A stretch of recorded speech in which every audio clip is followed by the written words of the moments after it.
children go when they get taken into Child Protective Services. Today there are 4,500 children in foster care waiting on forever homes. My name is Erin W, and I'm a UALR Speech 1300 student. I did my 4 hours at the CALL organization. I'll be talking about my service at the CALL organization and what I learned and what I experienced. I'll be talking about 2 different communication concepts, 1 principle, and 2 implications that are associated with my organization.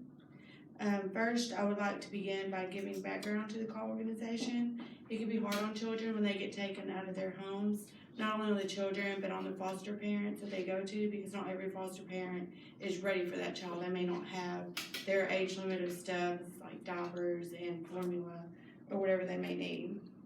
The CALL is a nonprofit organization.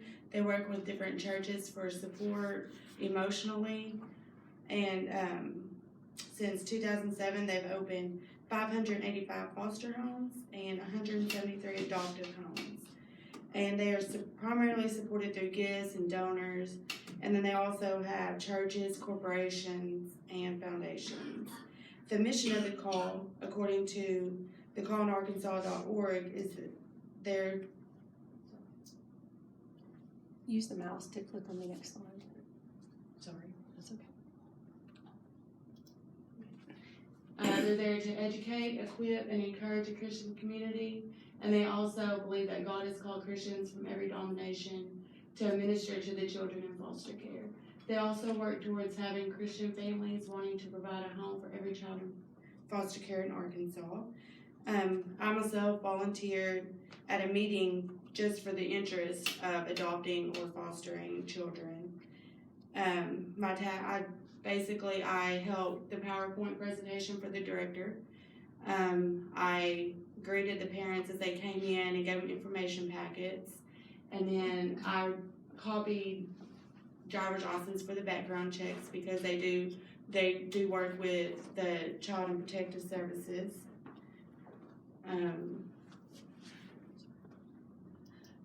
The first communication concept is civil communication.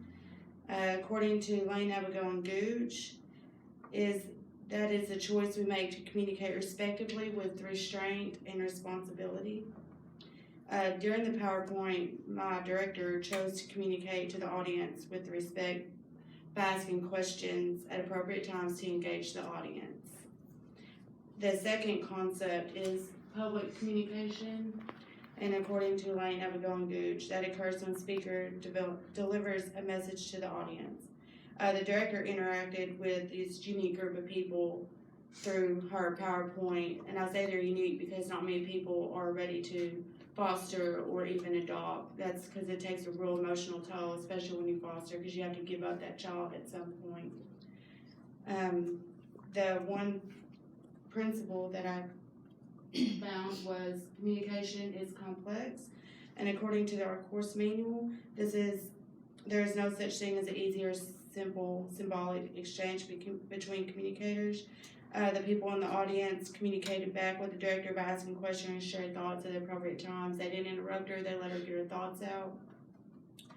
And the first implication concept is respect,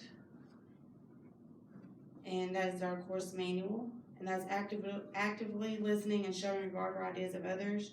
By listening to the director and her thoughts and her ideas, the audience was able to respond positively with questions or thoughts they may have had during the session. The second implication is caring with grace. That is also in the course manual, and is understanding and meeting the needs of people that they interact with. The director did not judge how you came in, what you look like, what color you were, what race you were. It was just interaction with everybody. Everybody was there for a common goal, and that was to learn about fostering or adopting children.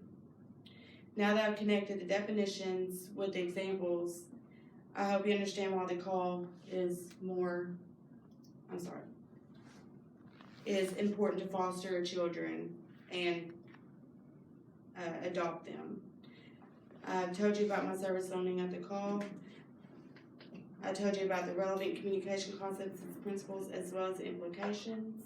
And I hope you explore what God may have for you to do in the life of a child in the foster care system.